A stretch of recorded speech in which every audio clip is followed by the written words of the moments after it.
Grabe si Paolo Abilino, milyong halaga ng necklace ni regalo niya sa birthday o kaarawan ni Kim Chiu.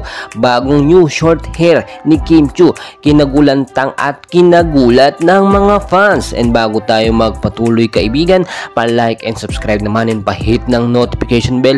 Maraming salamat po mga kaibigan. Sa naging birthday celebration nga ni Kim Chiu ay panibagong new looks or new looks ang ating nasaksihan.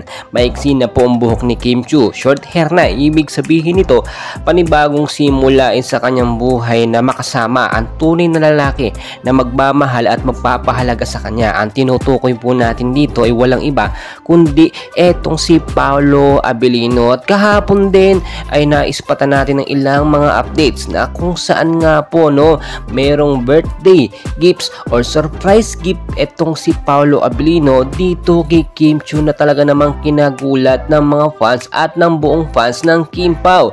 Kung titignan po ninyo, hindi naman nagmamatter dito kung magkano yung halaga or kung ano yung value ng niregalo ni Paolo dito kay Kim Chiu. Yung effort po ni Paolo na magbigay ng sorpresa sa kabila ng kanyang pagiging busy sa trabaho. Alam naman natin, parehas silang busy mga kaibigan, pero may time pa rin sila sa isa't isa.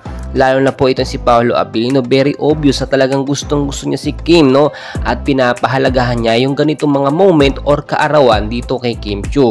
At kung makikita nyo mga kaibigan, yung panibagong looks po ni Kim Chiu, yung new hair niya, short hair niya ay bagay na bagay po sa kanyang karakteristik, strong woman, strong and wise, at makikita nyo ngayon po kasi ibang-iba na. Kung nasaktan si Kim Chiu noon ay ibang-iba na po ngayon. Mas strong na siya ngayon, mas matibay na siya at kayang-kaya na po niyang harapin ang mga pagsubok. Especially makakaya niya yan dahil nandiyan ng suporta at pag-alalay nga po ni Paolo Abilino sa lahat ng mga problema na kanyang pinagdaraanan. Kaya naman yung mga solid fans ng Kim Pao at mag-antabay lamang tayo, napakaraming pang kaganapan. Alam natin, darating yung araw, isa sa publiko na rin nila ang kanilang intimate na pagkakaintindihan o relasyon sa isa't isa. Kaya naman patuloy ko po kayong i-update mga kaibigan, and please huwag kalimutan mag-like and subscribe. Marami